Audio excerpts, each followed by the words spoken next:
All right, ladies and gentlemen, welcome back to the Do We Love It podcast. This is your host, Dr. Waterworth Lemon, recording live from the kitchen. And we have a special guest tonight, ladies and gentlemen. We have my good friend, W. We are live here, huh? Tonight is an album club session where we will be discussing Vampire Weekend. W, title of the album, please. Vampire Weekend. It's their third album. We have Modern Vampires of the City. Yes. It is a third album. And I didn't say this in my write-up, but you can almost listen to any album and get the same feel. But I want to bring everybody up to date with what they're working with. Yeah, straight up three-hitter right here. Yeah. Is the three-hitter for albums as important as the three-hitter is in the lineup? I think the number 2 album is more important. But, you know, like, if you come out with a sick first album, it's like, all right, you're great. Great 1 through 12 songs. What do you got next? You know? Because also I think a lot of things with like I love debut albums. I feel like they're wicked pure, but also I think part of the draw to debut albums is it's like an introduction to like a new sound. Yeah. So I see what you're saying, because like the second album is kind of like, is that like new sound that like you just like are drawn to because you like the sound? Is it sustainable because it's like not just new sound, but it's like good sound? Well, and can they keep it going? You know, like a true band for this. You know, you've heard Alabama Shakes, great first album. We waited 3 years for the second album, and it's all right. You know, the girl. I didn't even know it came out. Yeah, it came out 6 months ago or so. I don't even know, but the girl Brittany Howard has the pipes, and she's she's the true lead of the whole crew. But you know, it's not the full deal like the first album. The first album made me cry through half of it. Yeah, first album was nasty. I remember you said you saw them live too, didn't you? I cried at the show. That's great. It's wicked moving. The girl is a monster wildebeest, and I would still try to get after it due to those pipes. That's great. But these guys. So this is a third album, and each album. Where are they from, by the way? Do you know? The big city. Like New York? New York City. Really? Brooklyn. I mean, that's props to New York, too, by you saying the big city. I just straight up know. It really means the big city.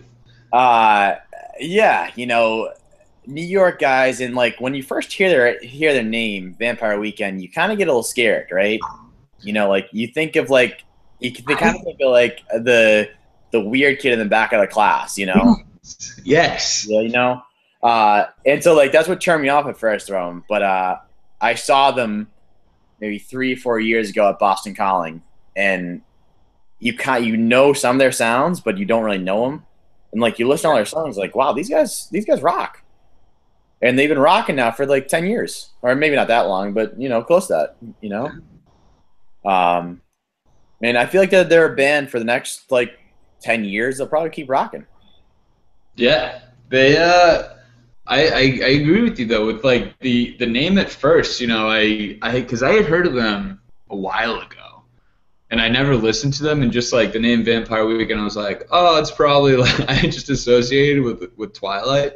And like I was just like, I don't want to watch that thing Twilight. Like I don't want to listen to the band either. And I never listened to them. And but it's very worth it. It's worth it. It's great. I mean, I've probably since I got it, I probably listened to it like 15, 20 times. Yeah, I like it a lot. Yeah, and it's an album too where you can listen to, you know, like you always listen to like the first 6 songs hard. Then before we did this, I made a point to listen to like the last couple, you know, just to make sure it was all good, and before I sent it out, just to make sure it was all good, and I liked every song. And you know, they still take you through a story. They still can make you think about each song. And like I said in my write-up, like you have to really like listen to the lyrics and, you know, kind of pay attention to each word. But No, it's great. I couldn't agree more. It's a great way to put it. Um, yeah, I mean, I like how they have like a different mix of instruments too. It's pretty solid. Yeah, and they do it the right way. You know, like it's not too overbearing. It's like it can be hard when they want it to be it, but it's a soft melody to each tune. So the for the listeners, the song we opened with was the second track called "Unbelievers," and I don't know if it was my favorite on there, but it's like really upbeat. It puts me in a Yeah, good mood just because like the opening's like it just gets you pumped. That and sounds then nothing like it. the first song is a little slower. It kind of brings you into Yeah. brings you into like their darkness, and then the second song picks you up, and you're like, yeah, we're here. We're here to party. I love the line in the second one where they say, "I'm not excited, but should I be?" Is this the place that half of the world's meant for me? Fun fact. So our other member told me about this that in the song, which one is it? Step? Or no? Yeah, Step. They take a line from Soldier of Mischief. You know them? The R&B, the rap band. You always they have a song Step to My Girl, and the same. It's not the same tune, but they take a line from them, like a '90s rap band. It's nasty. But yeah, that's pretty cool. Um, what else you got? Not too much. Just straight up enjoying the album. Another thing I did want to discuss with you on here, your straight up specialty, tennis. All right, what do you got? All right. So I have a couple questions. So I was thinking about it, like you know like the 10,000 hour rule. Yep. I was thinking about like I think you qualify, right? Um, For tennis, you have to be like a master essentially, well, a master is a very relative term. or a maven. A maven. What is it? What's the difference? I think a maven is somebody who like has like done a skill for 10,000 hours. Yeah, no, I mean, I've probably, like you ever see a commercial of like Rory McIlroy is hitting like a million golf balls? Like I've definitely hit a million tennis balls. Right. That's what I'm saying. Am I good at it? It's like relative term. Like I'm good at it comparatively to like the person next to me, but am I good at it comparatively to the best players in the world? Yeah, no. Well, it's not so much the skill thing I'm curious about. It's stuff like the preparation. So, like most people, when they get wrecked and they're hung over on like a weekday or like a work night, it's a lot different. Like, like sitting down and doing work than like knowing you have to go in and either like play a match, teach a lesson, like basically be physically active and have the hand-eye. So, So two things. When I was from our good times, I know you've gone out before and had to like saddle up the next day. So what's like your method to beating the hangover in order to get on the tennis court? there's been one time where I couldn't do it. I've done it a lot of times, but one time your brother dropped me off at a public court, and there was like true like puke on the court. Like I can't do it. Like I still actually beat the guy, but like the guy wasn't good. It was a 2 hour match, and like I was puking everywhere. But take for example, 24 hours ago, I was at a bar in Beverly, Mass, and I had to wake up and be on the court at 7:30 the next morning, and so you have to get in that mindset, kind of like when we were kids, when you had to be at work at 6 in the morning. It's like you just gotta fucking do it, right? Yeah. Either way, I have to open the club and I gotta be there, and if I'm not there, then I'm not getting paid, and I lose my credibility. So you gotta be there, right? Yeah. So is it just straight up like just gotta do it? Like do you have like if you wake up, are you like, all right, I need like Uh, juice or like a coffee, or like do you have I need to like sit for like 5 minutes, like what is your do you have a cure besides just like the drive? uh, a lot of it for me is I do have an hour ride to work every day. Hmm. So, it's nice to have that hour ride where I wait every Friday. I wait every Friday morning for that for Do We Love It podcast, and I wait, or we have 985 Touch and Rich every morning. So like I have a couple things that like kind of relax me in the morning. Yeah. So that helps. But besides that, it's just a constant fight. No matter what you do, that is life, baby. As I'm sipping on a gin and tonic in my Boston Red Sox up here. Yeah, I'm straight up doing some Barefoot Cabernet Sauvignon. We actually have some of that as well, but LA just picked up some fucking gin, so we're going a little harder here. That's great. That's great. I'm about that. Yeah. So What's the go-to cocktail over there? Are we just Vinos? yeah, we're doing it We're doing it. straight up. Yeah. What's the cocktail? I'm just doing straight up gin and lime tonic. Ooh, lime. All right. But I was doing so like once October hits, I'm fully into the October beer scene. Like I go, Yeah, I'm pretty fired up for that. like I go Oktoberfest. I say this by the way, like October hasn't been here for like almost 3 weeks. Like, yeah, I'm getting ready for October. Right. No, but like I hate October beers in August. I hate them in September. I like them October to Thanksgiving. Yeah, I agree.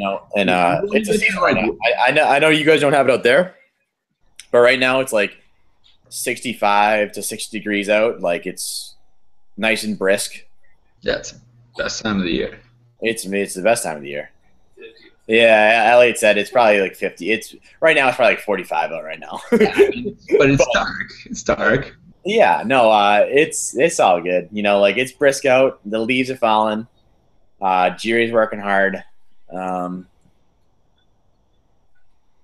Yeah. Yeah, dude. That's like one thing I've definitely been thinking about out here, like the past couple weeks. It's just like I wish, like the fall scene in New England. It's great.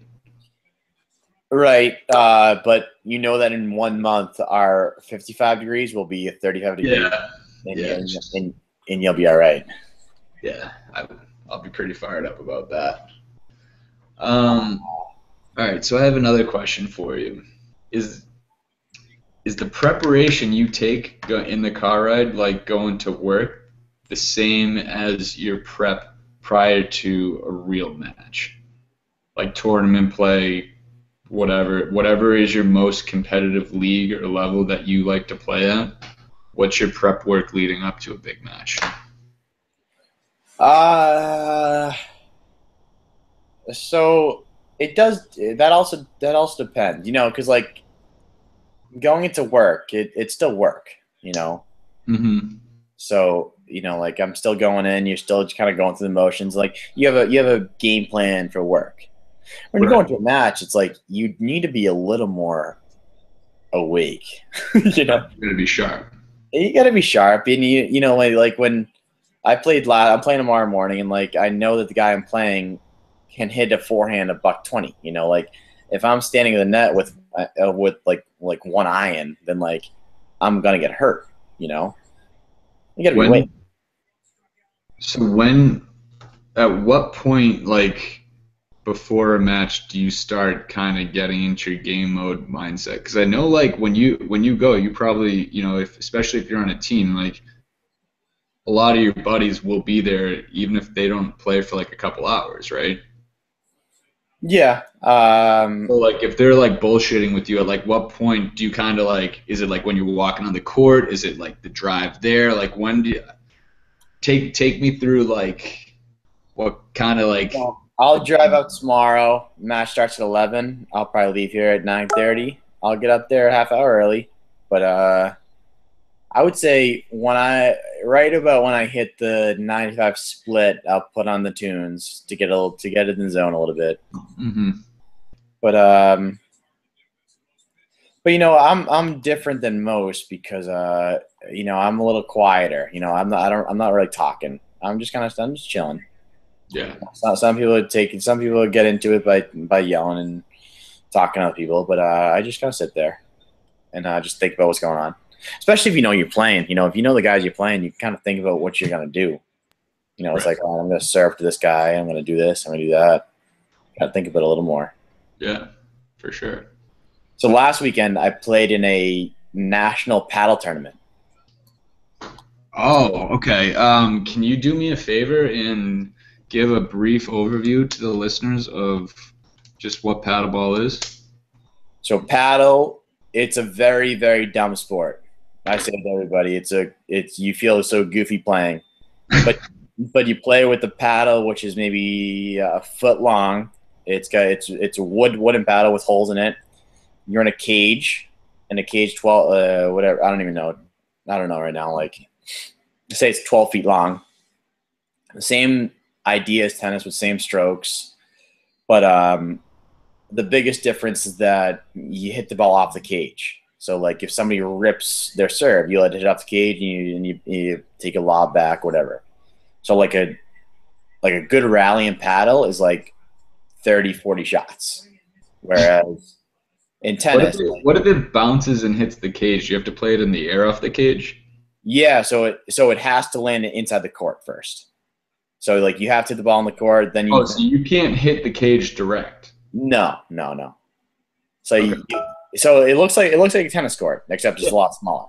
Yeah. So like you have to hit the ball in the court, and then like if you want, you play it off the cage, and then you play it back. So like a good rally is like 30, like I said, 30 shots.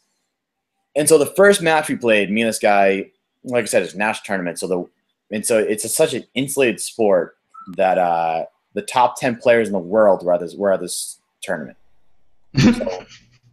So and then there's me, and so the first match we played, we were very equal with our opponents, and so the match it was like 7-5, 7-5. The match took an hour and a half. And we lost, but it was a great match. It was fun. Hour and a half. It was a battle. The next match we played the 7th seed, so the 7th best player in the world. We lost in 21 minutes. How long does it normally go? So, like I said, we had a good match, and it went 90 minutes. So these guys were just unbelievable. And the thing with paddle is that, like, you're not gonna get blown out. Like, nobody's hitting the 100-mile-an-hour serve that you can't return. Like, you can play, but these guys, they just played smarter and better. And like after 2.5 games, I looked at my partner and I'm like, let's get a point here. Like, is paddle almost like, can you be old? Like, are the people who are really good, can they be in like their like later 30s, later 40s? Like, how old are we talking with competitors in this? So one of the kids was young. One of the kids was a D1 tennis player, but his partner, who was the better player, was probably 55 and had a beer belly bigger than G-Ray's father. So could it almost be like what old man softball is to baseball, paddle is to tennis? To a degree, yeah. It's more casual version of tennis. It's more casual, but you definitely need strokes. You need Right. strokes, and you need strategy. You need time. Like It's less athleticism and more just knowledge. Yeah, because it is a smaller court, so you don't need to move. It's not like a 20-yard sprint to a ball. It's like, Gotcha. if you can take 2 side steps, then you can get to the ball. How does your half compare in terms of a size to a racquetball court? Say it again. Sorry. How does your half in paddleball compare to standing on a racquetball court in terms of size? Almost the same, actually. Okay. Yeah, almost the same. I wish I had the dimensions off the top of my head, but Is the scoring like tennis? exactly. Really? So everything's almost the same except Is there a service box? Like there's a yeah, serve and you get a serve in the box. You only get one serve, and so it's serving or that's serving. nasty. Yeah, so like you play in the dead of winter. Like I played 2 years ago in a blizzard, and you're outside, and by after a set, like you're sweating. You're shedding layers. Is it a winter sport? You only play in the winter. Like October was pretty early for paddle. Get out of here. And so like some psychos are playing in the summer now, but like I like to play tennis and golf. Like I'm not Gotcha. I'm not a full psycho yet. Like I mean, some stuff is best seasonal too, just in general. I think no, I agree, man. similar to what you were saying about beer. Yeah, I mean, you ain't drinking Oktoberfest in February. gross. I'm not drinking summer ale in February. That's right. Yeah. What's on your end though? Are you doing dodgeball? Are you doing softball? I am doing softball, and by default, I'm the pitcher. Uncle Jire style. Yeah, I didn't know Uncle Jiro was a pitcher. Uncle Jire is a top notch pitcher. But yeah, how did that happen? You used to be the right fielder, right? Left center or right center. That's where I was Yeah, That's where I was in Little League. Just stick me out there. yeah, it's like definitely better now than it was in Little League. Little League would sucked. Yeah, that's what it said. Yeah, but Somebody's going to be out there. yeah, but yeah, it's not bad. I mean, it's scary and fun at the same time because if a ball is hit at you and you make a play, like normally it's going to be a sweet play because the reaction time's so quick. But if you don't make the play, you can get drilled by the ball. It's like a not fun goalie position. Right. Oh,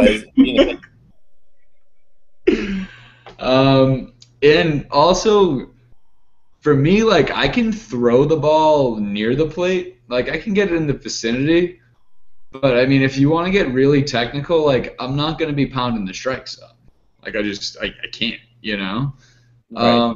And a lot of it with softball is it's like if like I played a team where like these people like literally didn't swing at anything, and it was one of the weirdest games I've been in. Just not even as a pitcher, just in general. Like I think I had like 15 walks, but I also had like 6 strikeouts or 5 maybe. Like if you have like 1 strikeout in a game, it's like, oh, okay, like somebody might strike out. Like 2 is like, wow, 2 people struck out. Like what an oddity. Like 5 is like absurd.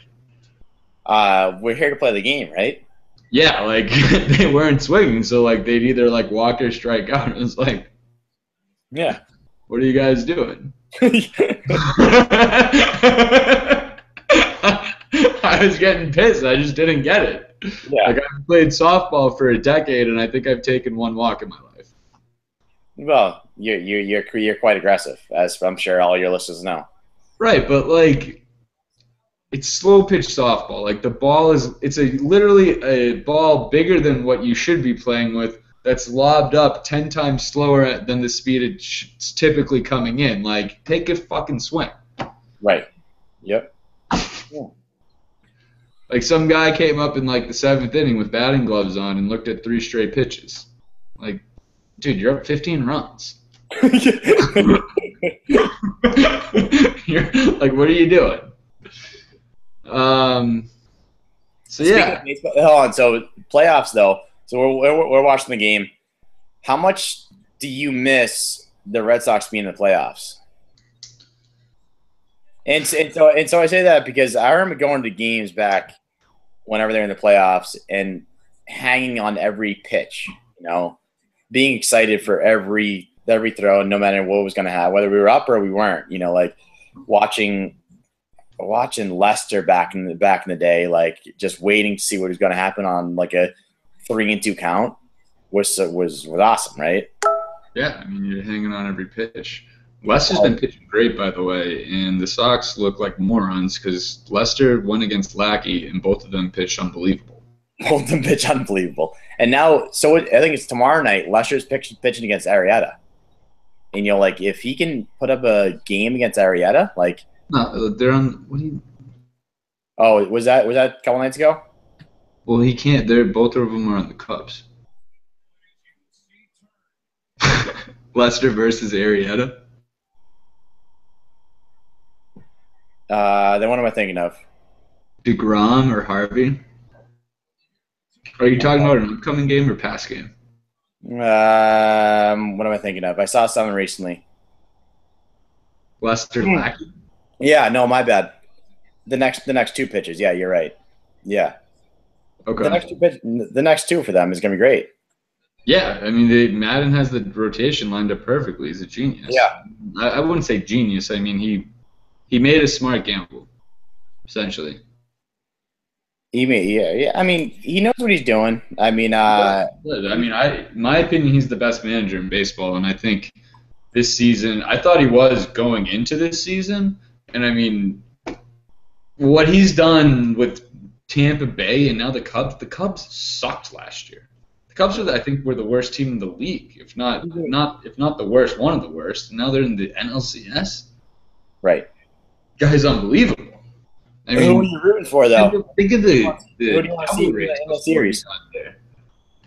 Who do you want to see in the series? Who do I want to win? Or just see in the series in general?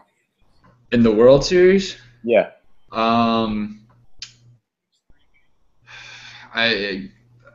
I'd like to see the Cubs. I really would. I'd like to see them take it. Not only from the historical standpoint, but I'd love to see Leicester get a ring with them and kind of just shove it in the Sox owner's face because I was pissed and I still am that they didn't sign him. So short-sighted. And in the AL, I don't really care. The AL is the AL's blah, dude. I'm not into the AL this year. So Toronto's actually fun to watch, though. Yeah, I can get behind Toronto. I mean, I'm not. They're in division, so it's tough because they are a fun team. It just sucks they're from Canada. Yeah. That home run was nasty. That home run was, but the home run was sweet. The bat flip was even better. Oh, the bat flip was unbelievable. Yeah. Perfect timing, perfect flip. Well, and it's a perfect scenario for it. If you're in April, then it's not necessary. But for that situation, you can do whatever you want. Right. I agree. And so they're playing the Royals? Yeah, we're watching right now. Royals are up 3-0 for you non. I wouldn't mind seeing Cubs Blue Jays. Cubs taking it. I think that'd be good. Yeah, why not? All right. So one other question I had for you: what is your favorite ball brand? Ball brand, tennis ball brand? Yeah.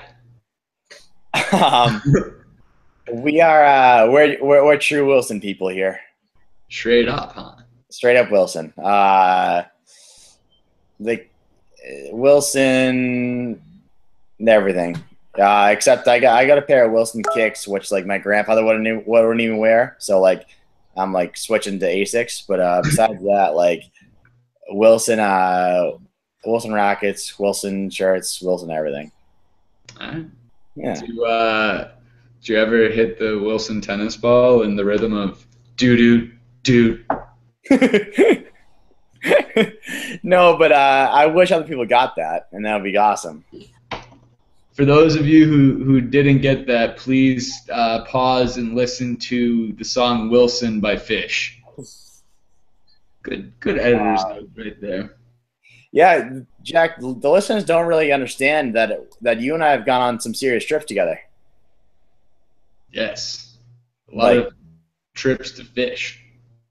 Trips to fish. I want to tell all listeners about a trip we took to Connecticut when you drove to see Tom Petty. Then you said, why don't you drive home? What was it? 3.5 minutes in, you were sleeping with the seat all the way down, and I was driving for 3 hours back home. Yeah, that was awesome. Thanks, doctor. Don't worry. I'll drive. Yeah, that sounds great show. It was a good show, though. That was a good show. Most recently, Fish at Worcester was one of our better shows. Yes, Fish at Worcester was great. For the record, I drove the last leg of Fish at Super Bowl, which was a backbreaker. Leaving Sunday night at midnight. We went somewhere recently, though. That was before that. Yeah, you probably drove again. We went to Fish in New York. Yeah. Yeah, you drove that route as well. Yeah, that one was not too bad. But leaving a 3-day festival at midnight after the last show and for a 6-hour trip is, I don't know if I could do that again. Well, we're not young bucks anymore, man.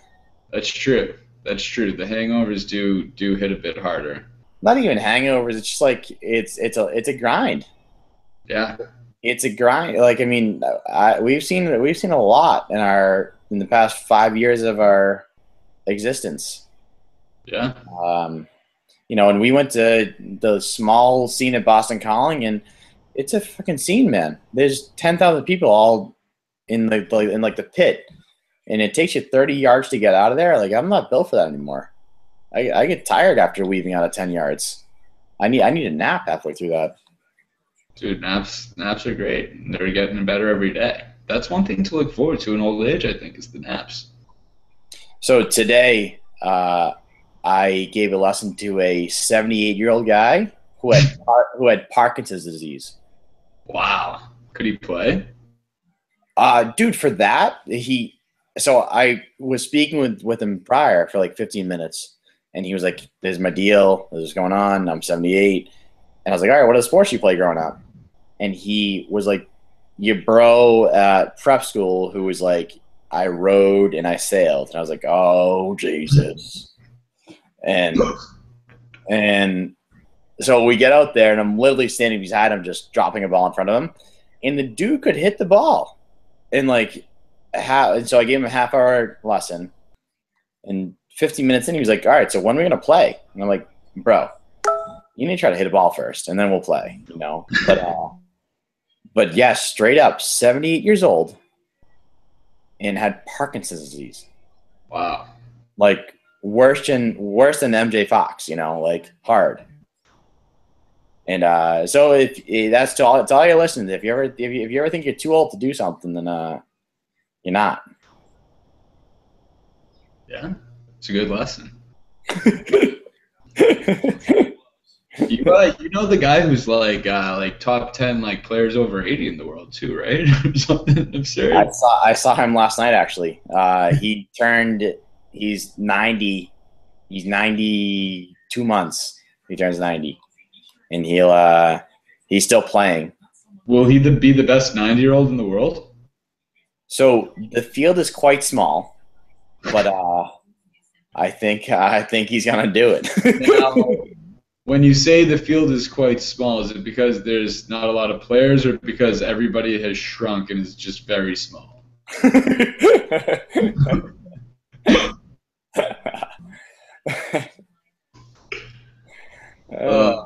All right, Tommy, I got a question for you. How, for the tennis players out there who want to make an easy tweak to their game, what's one of the more common mistakes, or like one thing that, a lot of people, if they just got a little better at this or knew this, that could, just help their game a little bit?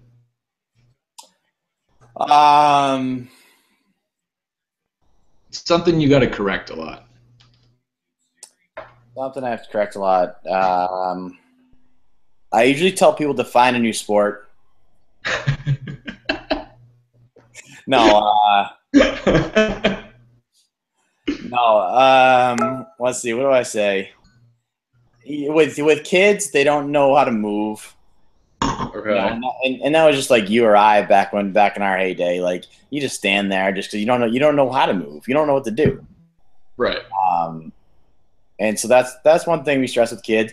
With adults, they move too much and they don't watch the ball. You know, like with tennis and with paddle, honestly, like if you miss hit the ball's going nowhere. You know.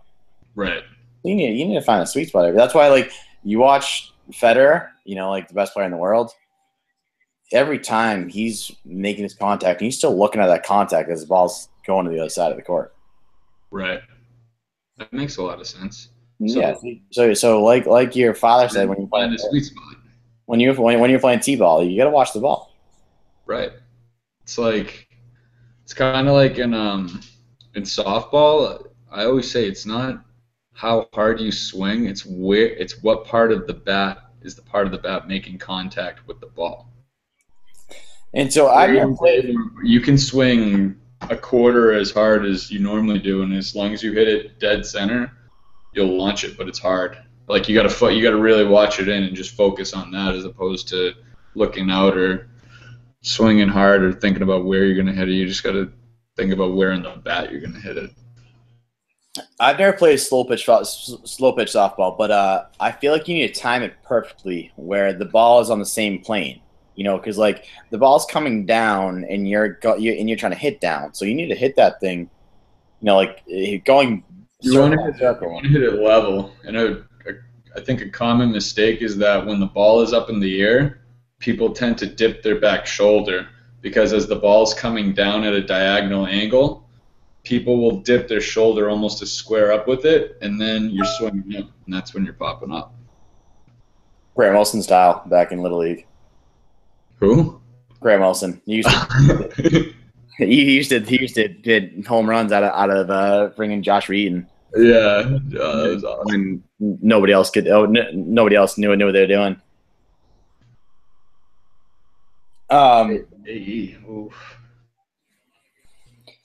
What else do we got here? All right, so little off topic. What is your favorite homemade meal? That I make, or that Elliot makes, or that my mom makes, or what's that? Like your favorite like homemade meal growing up, right? Like when you go home, like what do you like? Mom's actually very good. Mom does a very good job with almost everything. And so when I go home, which is often, you know, I'm close, but you know, so honestly, whatever, I feel like I can go home on any night and there'll be something tasty for leftovers. You know, and I don't know if that's the answer you're looking for, but like, I think your favorite meal is homemade leftovers. Well, yeah, but you know, like, you know, honestly, you're probably right because like Monday through Thursday back in the day, Mom was cooking something. Yeah. You know, Friday, like we're getting pizza and buffalo wings. You know, we're like that's like obvious. Yeah. Saturday, Sunday, like she gets the night off, but like Monday through Thursday, she was like a excellent like 3-course or not 3-course meal, but you know what I mean, like chicken, veggies, rice. You know, like something classic like that. Yeah. But you'll always have like I'm going home tomorrow. There's 100% macaroni with some sauce. There's 100% like some swordfish in there with like a salad. There's definitely like a chicken in there with some rice, like staples. Yeah, just like wicked hearty. But her new go-to that everybody loves is the Mexican lasagna. Oh. Yeah, like it's making my mouth water right now. Actually, what does it consist of? Picture your burrito, but then put it in a platter that you bake for a half hour or whatever, and then add your salsa and your chips inside of it, and all that good, all everything good that goes with Mexican in lasagna. That sounds like quite the infusion. Yeah, she does that right. And honestly, Dad has become quite the grill master. He got a smoke. He didn't get a smoker, but he got the charcoal, which he kind of tries to smoke. So he's doing all right there. You guys got a smoker, right? We did. Sharo took it to Texas because Sharo took it to Vermont because he moved to Texas. And, honestly, I bet when you use a smoker in Vermont, it just tastes better. Yeah, Vermont's a weird place. Anywhere. Vermont's a very weird place. I know actually now too many people from Vermont, but but yeah, definitely need to put a cap on that state. Yeah, I mean, having 2 roommates from Vermont is I mean, I probably beat most people ever. There's only like 7 people in Vermont. That's true. There's more people in Rhode Island than there is in Vermont. Right. Speaking of Rhode Island, go Friars. Heard they raised the banner. They raised the banner tonight. Big night for the Friars. Or, I mean, big year for the Friars last year. Congrats to PC. That's right. Your alma mater. It's true. All right. So before we wrap things up here, I need you to tell us how the Coupe Classic went. So Coupe, for those of you who don't know, it's a old Viking sport that one of my good friends found maybe about 3-4 years ago, and it's, in layman's terms, it's you throw a wood at wood and hope for the best. But he's turned into a true backyard favorite, where once you play, you get hooked, and you can probably attest to that, right? How can you tell the listeners how to spell Coupe if they wanted to look up more about it? It's Kubb, and so we've been playing for a couple of years, and the guy who runs it. So tomorrow we have a 16-team field, and so he has 8 pitches out there in the backyard of his little club, and you do a round robin. Everybody's guaranteed at least 6 matches, and it's a grand old time. Nice. I was a former champion once before people discover how to play and to figure out how to actually play the game. And then some people became masters at it, and so me and my partner are trying to figure it out again. But yeah, we're doing it again tomorrow. Nice. You are straight up master of like the niche backyard sports. Well, we used to call it back in the day fat ass sports, right? Yeah.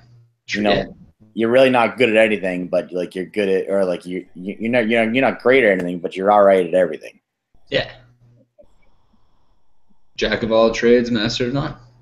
Which I'll take. People say that like it's a bad thing. I'll take that. I mean, I'd say that's how I am. I kind of just know how to do a bunch of stuff. Just suck at everything. Yeah, I mean, you can't stuff gets boring. You gotta be doing a bunch of stuff. I mean, I wouldn't say it gets boring, but you need, when somebody asks. Right. When somebody asks me to do something and I think it might be cool, then you're gonna give it a try, right? Oh yeah. And if you like it, then you add it to your repertoire. That's a great way to put it. Right. I like that. Yeah. Yeah. And like I said, you with golf, with tennis, with other things, you never really, you have to put in a lot of time at both or at everything, but there's not enough time in the day. Add a girlfriend and add friends to that stuff, and add drinking and trying to I don't know. I'm trying to read a book right now. You know how difficult it is to read a book? Dude, it is tough getting the time to read. It really is. Even especially when you start trying to make the effort, it can be difficult. I started watching the Sopranos the other night, and I'm trying to read a book, and it's you can't. It's just so good. And you're gonna love it. I started 3 nights ago. I'm on episode like 10. Well, that's why you don't have time to read. I tried, and like I'm reading Game of Thrones, which like I'm reading Game of Thrones just because I'm watching this to watch the TV show. But it's just like I read a chapter last night. I'm like, you know what? I'm not into this. I need to go to sleep.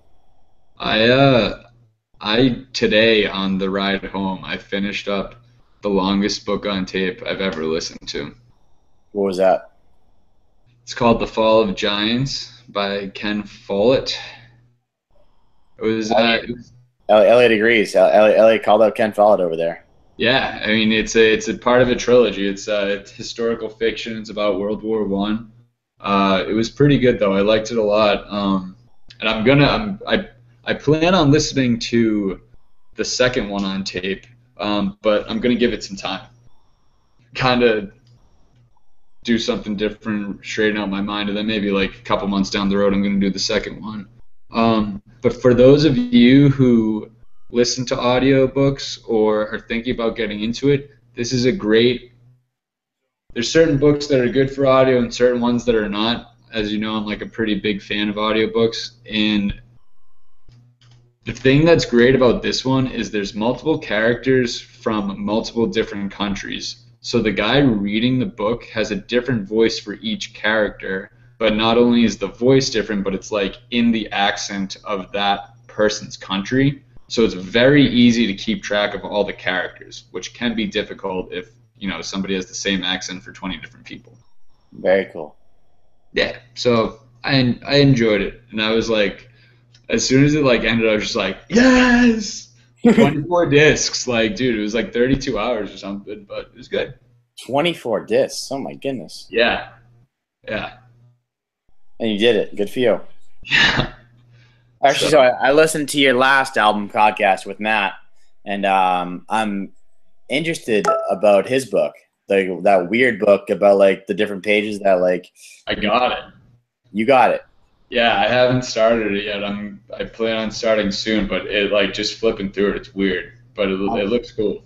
I'm somewhat scared about it, but I'm interested. Well, this is actually a great transition into the final question. If you're going to the library and you're either getting an audiobook, you're getting a book, or you're getting a DVD, a Blu-ray, or an album, what would you want to get, or what would you like to recommend to the listeners?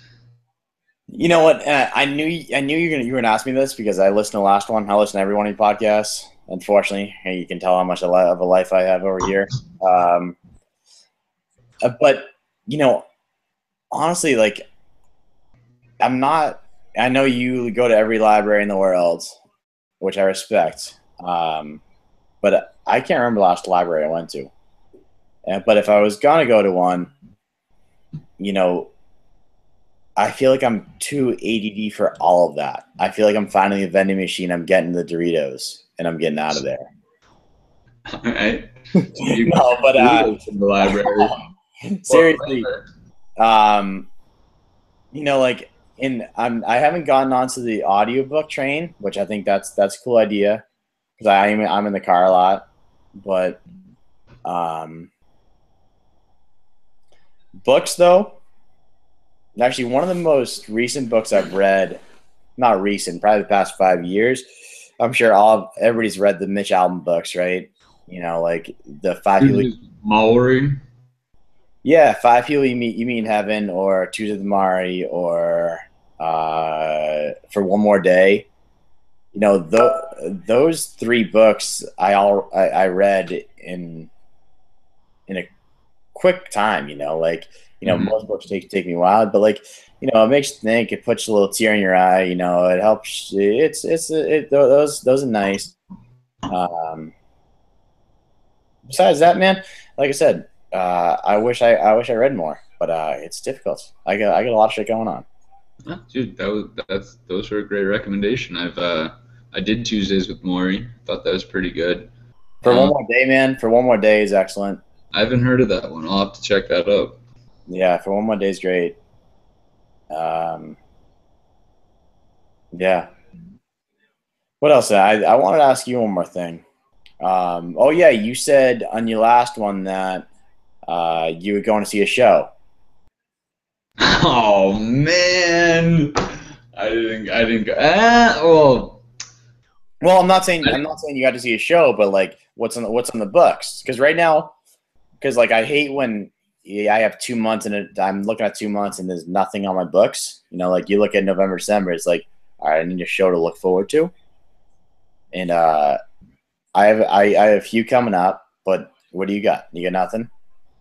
um, no, I haven't followed through on that at all. The closest I got was last weekend. I went to an Irish bar and there was like an 80s, 90s cover band, and I was just going nuts. That was the closest I've been to a show. It was great, but it wasn't like a true show, if you will. I can respect. But I can respect that, but I feel like you you need to get out there. Like yeah, download I agree.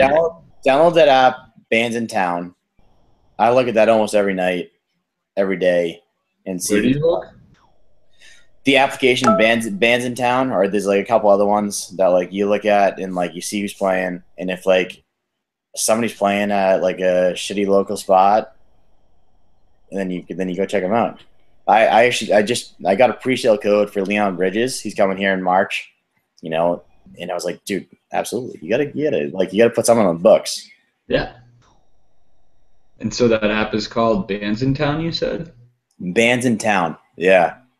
It scans your iTunes playlist or iTunes library, and it spits out what they think you would like.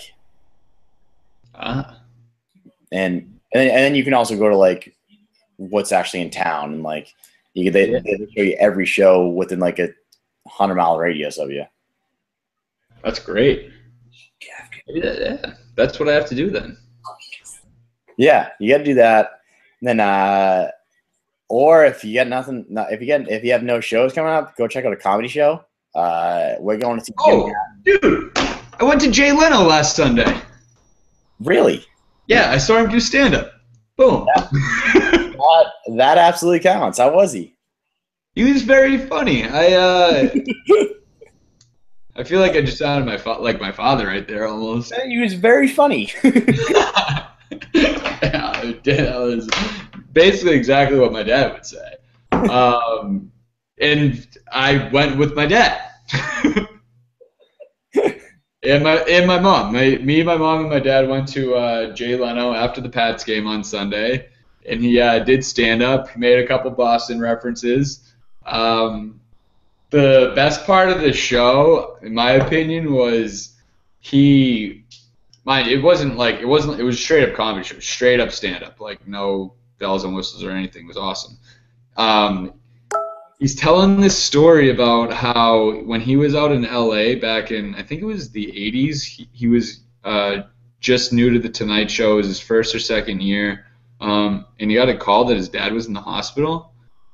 He flies back to Boston and goes to the hospital. He didn't say which one, but we're guessing it's Winchester Hospital because he said it was halfway to Worcester. So we're like, all right, it's probably Winchester, you know? So I'm Right. going with that. He gets to the hospital, and like the nurses and doctors recognize him because he was on the show. They're like, yeah, your dad's in that room just like sitting in his bed. So he got them to give him his like scrubs, like a doctor's scrub, a doctor's mask, all that stuff, and he puts the hat on. And so he walks into his dad's room with his dad to his back, and he's like, "Hey, I heard the patient here. His name is what is it, Leno?" And his dad's sitting there, and he's like, "It's Leno." And like, my dad's like this old school Italian guy, like from Italy. So he's like, "Oh, is that Italian?" Like, yeah. And he's like, "Man, those guys never work. They don't do anything." He says something like basically insulting to Italians. So his dad gets up and like grabs him and like turns around and is about to punch him in the face and realizes it's him. That's great. Yeah. Yeah, it was a good show. That's good, man. We're going to see Jim Gaffigan. Ooh, I love Jim Gaffigan. And then we're going, what's like a month later, we're going to Jim Jeffries. I love Jim Jeffries. Yeah, so like Jim Gaffigan is like your PG-13 sort of like your family show, and then Jim Jeffries is like the complete opposite, like the most vulgar human being of all time. Yeah. So we get both tastes of it, but seeing a comedy show is somewhat underrated. I mean, not to me. I love them. No, but I mean, you don't like. I never think Not of, as mainstream or as common. Yeah, no, I mean, like, I like you never think of it. Yeah, that's a good way to put it. Unless you're like, I don't know, a boring married couple who have nothing else to do. Yeah. Like my parents going to the show with me.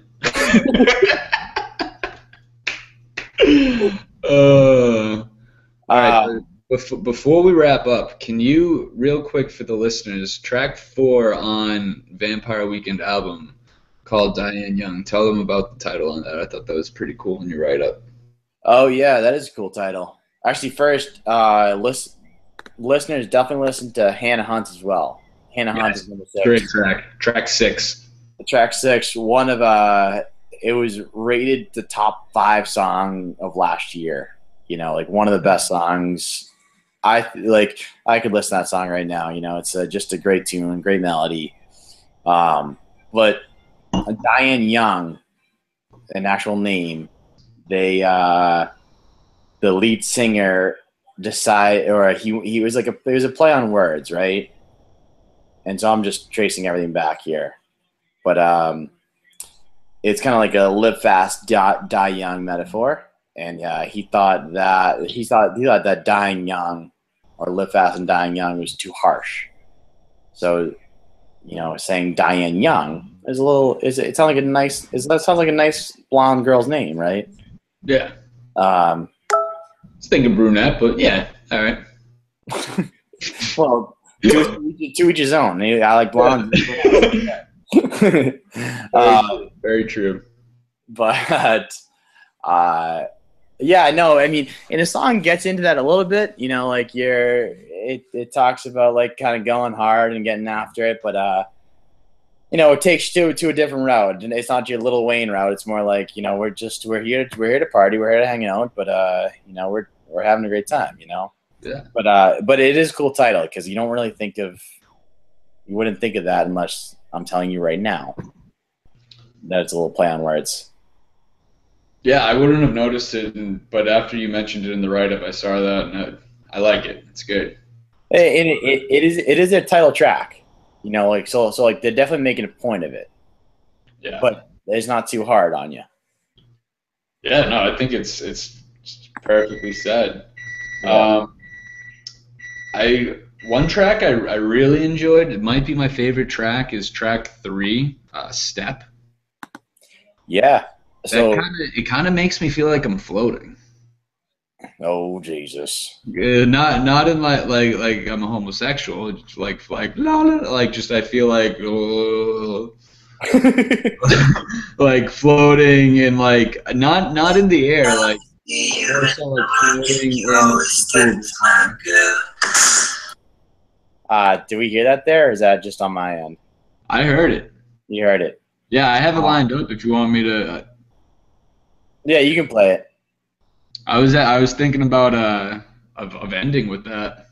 Nah, sorry, I fucked you up. All right. No problem. I'm about it. No, yeah, I mean, and that song I was saying earlier that they stole a line from Souls of Mischief, that 90s rap band. Oh, it's that one. Okay. Yeah. All right. I got you now. So all your listeners, look up Souls of Mischief. Great band. Step to My Girl is one of their songs, and so is Cab Fair, my personal favorite. But you go to the library, you pick up Souls of Mischief's album. You know who told me about them? What's that? You know who told me about them? Who? Greg? Fred Toucher. Ah, very nice.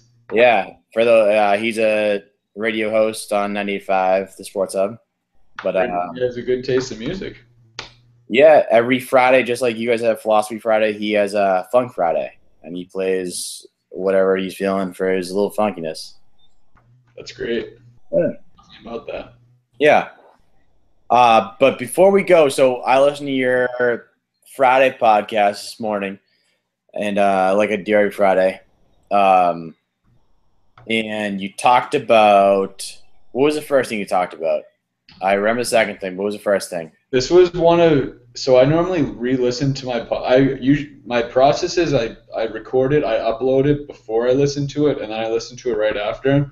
Did not listen to this one because I wasn't feeling it. It was so flat. I was too fired up for tonight. I couldn't get into it. Right. No, because sometimes I agree with you, sometimes I don't. I wanted to give you the different perspective on your second thought. I talked about girls saying dude. Girl saying dude. And so I agree with you on that. You know, like I'm kind of indifferent. I don't really care. But the point at the end where the bros are holding hands and that stuff, I'm with you up to the point, you know, me being in a relationship, and I have been forever. The bro in the relationship and me being bro, I try to think of myself as a bro's bro. I do whatever I think the girl will be happy with, to a degree. You know, like that. If I know the girl will eat up me holding her hand, then like I'm fucking game. I hear that. You know, and like what you said earlier about like you don't want to be the couple holding hands walking on the street. Like I'm with you. I get it. You don't want to be that freaking douche, but like. Sometimes, I think like time and a place type thing is essentially what I was getting after. Okay. No, I'm absolutely with you. Like I hate the whole lovey-dovey stuff with when you're sitting at a table with 6 other people. Yeah. But like when you think you're alone and like you can grab the girl and you can say, hey, put your arm around her. They like if you can make her happy for that 30 seconds and like your money for like 2 weeks. It's true. Your money, you don't even know it. Very wise words, though. Very wise words. And in that case, we do know it. But yeah. Yeah. All right. Well, I was going to ask you to leave the listeners with like one last lesson, but I think that may be it. That could be it. Oh my God, that's a bomb. All right, get out. All right, we're at 4 runs now. That's all right. That's not my last word. Damn. Sorry. Last word. Oh, can I give you a Brad Stevens quote? Yeah. Brad Stevens, my favorite quote. Is that yours and me? You.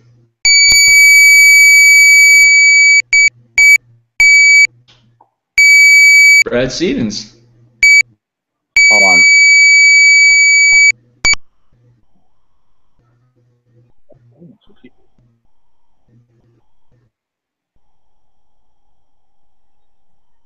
Hey, sorry. Something was happening. Can you hear me? Yeah, I can hear you. All right. I think it's you, but let me give you this Brad Stevens quote while I'm on mute here. Let's see. You're not on mute. You're being. So Brad Stevens says the part of coaching, which is why like I'm sort of like a coach here, but to learn something, you first need to be unconsciously incompetent. Then from there you go consciously incompetent. Then you go consciously competent. Then you are unconsciously competent. So once you learn all of my teachings, he's saying, you don't need to think at all. You will just instantly do. Right. Yeah, you like that. And so I do like that. It works to a degree where like, you know, it's nice to think about and like you hope that the Celtics will take that in a couple of years. But I love that philosophy that I heard from him. That's some good philosophy Friday right there. Yeah, so take that home with you. I'm gonna chew on that. Yeah, think about it. I'm so good at chewing on it. I don't even have to think about chewing on it. All right, man. Well, great talk tonight. Yeah, you too. Thanks for being on the show. Appreciate it. All right. Every time I see you in the world, you always step to my girl.